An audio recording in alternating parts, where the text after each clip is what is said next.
أعوذ بالله من الشيطان الرجيم. بسم الله الرحمن الرحيم. وهو القاهر فوق عباده ويرسل عليكم حفظه حتى إذا جاء أحدكم الموت توفته رسلنا وهم لا يفرطون ثم ردوا إلى الله مولاهم الحق ألا له الحكم وهو أسرع الحاسبين.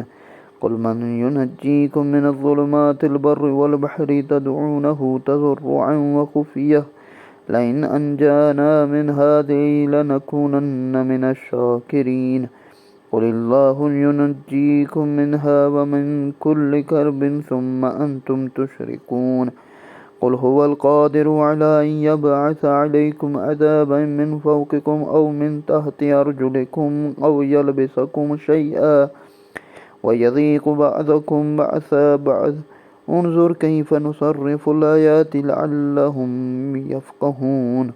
وكذب به قومك وهو الحق قل لست عليكم بوكيل لكل نبأ مستقر وسوف تعلمون. وإذا رأيت الذين يغضون في آياتنا فأعرض عنهم حتى يغضوا في حديث غيره وإما ينسينك الشيطان فلا تقعد بعد الذكرى مع القوم الظالمين. وما على الذين يتقون من حسابهم من شيء ولكن ذكرى لعلهم يتقون. وذر الذين اتخذوا دينهم لعبا ولهوا وغرتهم الحياة الدنيا وذكر به أن تبصل نفس بما كسبت ليس لها من دون الله ولي ولا شفيع وإن تعدل كل عدل لا يؤخذ منها أولئك الذين أبسلوا بما كسبوا لهم شراب من حميم وعذاب أليم بما كانوا يكفرون. اور وہ اپنے بندوں پر غالب ہے اور تم پر نگہبانی کرنے والے بھیجتا ہے یہاں تک کہ جب تم میں سے کسی ایک کو موت آ جائے تو ہمارے بھیجے ہوئے فرشتے اس کی روح قبض کر لیتے ہیں اور وہ کوتاہی نہیں کرتے. پھر وہ اپنے مالک حقیقی اللہ کی طرف لوٹائے جائیں گے. آگاہ رہو فیصلہ کرنے کا حق صرف اسی کو حاصل ہے اور وہ نہایت سرعت یعنی جلدی سے حساب لینے والا ہے. کہہ دیجئے کون ہے جو تمہیں صحرا اور سمندر کی تاریکیوں میں نجات دیتا ہے جس سے تم گڑ گڑا کر اور چپ کے التجا کرتے ہو کہ اگر اس بلا سے ہمیں بچا لیا تو ہم شکر گزاروں میں سے ہوں گے. کہہ دیجئے تمہیں اس سے اور ہر مصیبت سے اللہ ہی نجات دیتا ہے پھر بھی تم شرک کرتے ہو. کہہ دیجئے اللہ اس بات پر قدرت رکھتا ہے تمہارے اوپر سے یا تمہارے قدموں کے نیچے سے تم پر کوئی عذاب بھیج دے یا تمہیں فرقوں میں الجھا کر ایک دوسرے کی لڑائی کا مزہ چکھا دے. دیکھو ہم اپنی آیات کو کس طرح مختلف انداز میں بیان کرتے ہیں تاکہ وہ سمجھ پائے. اور آپ کی قوم نے اس قرآن کی تکذیب کی ہے حالانکہ یہ حق ہے. کہہ دیجئے میں تمہارا نگہبان نہیں ہوں. ان آیات کے اندر اللہ نے اپنی قہاریت کی بنا پر انسانوں کے لیے نگہبان فرشتے معین ہیں. بعض حضرات کا یہ خیال ہے اس سے مراد وہ فرشتے جو اعمال کی نگہبانی کرتے ہیں جیسی دوسری آیات میں، لیکن بعض نے یہ کہا ہے کہ یہ فرشتے انسان کی اجل تک یعنی موت تک ان کی جان کی حفاظت کرتے ہیں. جیسے موت کا وقت آ جاتا ہے اور روح قبض ہو جاتی ہے تو فرشتے انہیں چھوڑ جاتے ہیں. اور اسی طرح اللہ نے پھر فرمایا جتنی مشکل ہو، پریشانی ہو، مصیبت ہو، اضطراب کی حالت میں ہو، تمام مادی اور دنیاوی سہاروں سے جب تم مایوس ہو جاتے ہو تو ایک ہی ذات پروردگار ہوتی ہے جس پر تم امید باندھتے ہو اور وہ تمہاری مدد کرتا ہے. اب ذات نے اللہ نے کہا اوپر سے آنے والے قدموں کے نیچے سے آنے والے عذاب کے بارے میں مفسرین نے یہ کہا ہے کہ اوپر سے آنے والا عذاب طوفان کا ہو سکتا ہے جبکہ نیچے سے پھٹنے والا عذاب زمین سے دھنس جانا جیسے قارون کے ساتھ ہوا. اور اسی طرح مثلا اوپر سے آنے والا عذاب حکمرانوں کی طرف سے ہے جبکہ نیچے سے آنے والا عذاب نوکروں کی طرف سے آنے والا عذاب ہے. اور پھر فرمایا ہر خبر کے لیے ایک وقت مقرر ہے عنقریب تمہیں معلوم ہو جائے گا.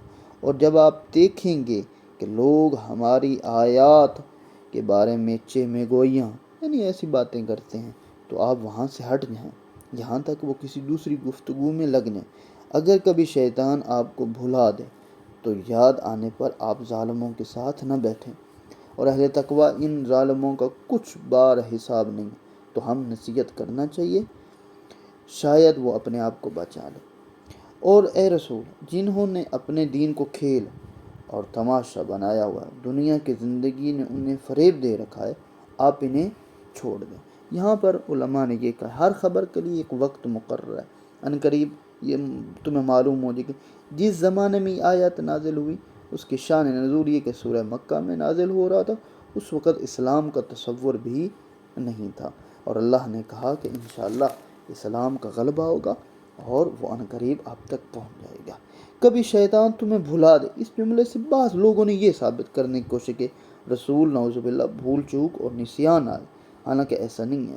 اور بہت سارے علماء نے، شیعہ سنی علماء جو صحیح بات کرنے والے، وہ یہ کہتے ہیں کہ یہ جو کہا ہے تم بھول جاتے، یعنی عوام کی طرف نسبت ہے، امت کی طرف نسبت ہے۔ پھر فرمایا البتہ اس قرآن کے ذریعے انہیں نصیحت ضرور کر، مبادا کبھی کوئی شخص اپنے کیے کے بدلے پھنس جائے کہ اللہ کے سوا اس کا نہ کوئی کارساز ہے نہ ہی شفاعت کرنے والا، اگر وہ ہر ممکن معاوضہ دینا چاہے تب بھی اس سے قبول نہ ہوگا۔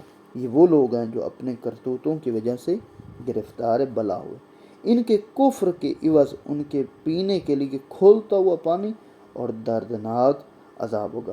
ذات پروردگار میں یہ کہنا چاہتے ہیں کہ خواہش پرستوں کے ہمیشہ دین کو اپنی خواہشات کے تابع بنایا ہوتا ہے، جس طرح کوئی کھیلنے والا کسی چیز کو اپنی مرضی اور خواہش کے مطابق الٹ کر دیتا ہے، اسی طرح جو لوگ اپنی خواہشات کے مطابق دین کرتے ہیں وہ بھی ایسے جہاں چاہیں اس کو حلال کر دیں، جہاں چاہیں اسے حرام کر دیں۔ اللہ نے منع کیا، ایسے لوگ نہ دنیا اور نہ آخرت میں کامیاب ہوں گے، بلکہ انہیں عذاب دیا جائے گا۔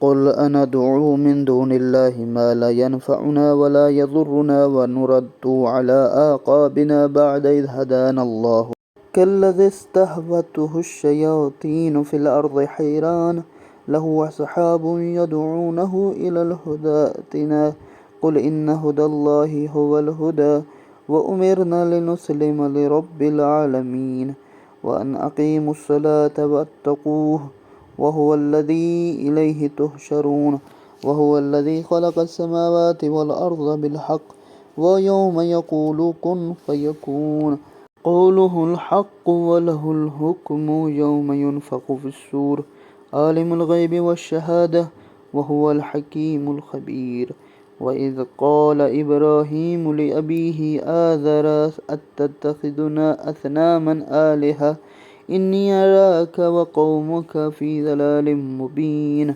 وكذلك نري إبراهيم ملكوت السماوات والأرض ليكون من الموقنين فلما جن عليه الليل رأى كوكبا قال هذا ربي فلما أفل قال لا أحب الآفلين فلما رأى القمر بازغا قال هذا ربي فلما أفل قال لئن لم يهدني ربي لأكونن من القوم الضالين فلما رأى الشمس بازغة قال هذا ربي هذا أكبر فلما أفلت قال يا قوم إني بريء مما تشركون إني وجهت وجهي للذي فطر السماوات والأرض حنيفا وما أنا من المشركين وحاجه قومه قال أتحاجوني في الله وقد هدان ولا أخاف ما تشركون به إلا أن يشاء ربي شيئا وسع ربي كل شيء علما افلا تتذکرون۔ کہہ دیجئے کیا ہم اللہ کو چھوڑ کر انہیں پکاریں جو نہ ہمارا بھلا کر سکتے ہیں اور نہ ہی برا، اور کیا اللہ کی طرف سے ہدایت ملنے کے بعد ہم اس شخص کی طرح الٹے پاؤں پھر جائیں جسے شیاطین نے بیابانوں میں راستہ بھلا دیا ہو اور وہ سرگرداں ہوں، جبکہ اس کے ساتھی اسے بلا رہے ہوں کہ سیدھے راستے کی طرف ہمارے پاس چلا۔ کہہ دیجئے ہدایت تو صرف اللہ کی ہدایت ہے، اور ہمیں حکم ملا ہے کہ ہم رب العالمین کے آگے سر تسلیم خم کر دیں، اور یہ کہ نماز قائم کرو اور تقوی الہی اختیار کرو، اور وہی تو ہے جس کی بارگاہ میں تم جمع کیے جاؤ گے، اور وہی ہے جس نے آسمانوں اور زمین کو برحق پیدا کیا، اور جس دن وہ کہہ جائے گا کہ ہو جا تو ہو جائے گا۔ جس کا قول حق پر مبنی ہے اس دن بادشاہی اسی کی ہوگی۔ جس دن سور میں پھونک ماری جائے گی وہ پوشیدہ اور ظاہری باتوں کا جاننے والا ہے اور وہی باحکمت خوب باخبر ہے۔ اور جب ابراہیم نے اپنے باپ یعنی چچا آزر سے کہا کیا تم بتوں کو معبود بناتے ہو، میں تمہیں اور تمہاری قوم کو صریح گمراہی میں دیکھ رہا ہوں۔ اس طرح ہم ابراہیم کو آسمانوں اور زمین کا نظام حکومت دکھاتے تھے تاکہ وہ اہل یقین میں سے ہو جائیں۔ چنانچہ جب ابراہیم پر رات کی تاریکی چھائی تو ایک ستارہ دیکھا، کہنے لگے یہ میرا رب ہے۔ پھر جب وہ غروب ہو گیا تو کہنے لگے میں غروب ہو جانے والوں کو پسند نہیں کرتا۔ پھر جب چمکتا چاند دیکھا تو کہا یہ میرا رب ہے، اور جب چاند چھپ گیا تو بولے اگر وہ میرا رب میری رہنمائی نہ فرماتا تو میں ضرور گمراہوں میں سے ہو جاتا۔ پھر جب سورج کو جگمگاتے ہوئے دیکھا تو بولے یہ میرا رب ہے، یہ سب سے بڑا ہے۔ پھر جب وہ بھی غروب ہو گیا تو کہنے لگے اے میری قوم، جن چیزوں کا تم اللہ کا شریک ٹھہراتے ہو میں ان سے بیزار ہوں۔ میں نے تو اپنا رخ پوری یکسوئی سے اس ذات کی طرف کیا ہے جس نے آسمانوں اور زمین کو پیدا کیا، اور میں مشرکوں میں سے نہیں ہوں۔ اور ابراہیم کی قوم نے ان سے بحث کی تو انہوں نے کہا کیا تم مجھ سے اس اللہ کے بارے میں بحث کرتے ہو جس نے مجھے سیدھا راستہ دکھایا ہے، اور جن چیزوں کو تم اس کا شریک ٹھہراتے ہو ان سے مجھے کوئی خوف نہیں مگر یہ کہ میرا رب کوئی امر چاہے۔ میرے رب کے علم نے ہر چیز کا احاطہ کیا ہوا ہے، کیا تم سوچتے نہیں ہو؟ ان آیات میں ذات پروردگار نے ایک حضرت ابراہیم اور ان کی قوم کا مکالمہ درج کیا۔ فرمایا کہ ابراہیم اپنی قوم کے پاس آئے اور مختلف ان کے خدا بنے ہوئے تھے۔ انہوں نے ایک دفعہ چاند کو کہا، پھر سورج کو کہا کہ یہ میرا خدا، یعنی بتانا یہ چاہ رہے تھے کہ جس چیز کی تم پوجا کرتے ہو کبھی وہ دکھتا ہے کبھی نہیں دکھتا، لیکن میرا ذات پروردگار پہ ایمان جو ہے وہ اللہ ہے جس کا علم، جس کی قدرت سارے نظام پر یعنی پوری کائنات کو احاطے میں لیے ہوئے، اور اللہ کا نبی ڈرا نہیں، کہا کہ جو تم جن کو شرک کرتے ہو، ٹھیک ہے، جن کو تم پوجا کرتے ہو اس سے مجھے کوئی خوف نہیں ہے یہاں تک کہ ذات پروردگار کا کوئی فیصلہ آ جائے۔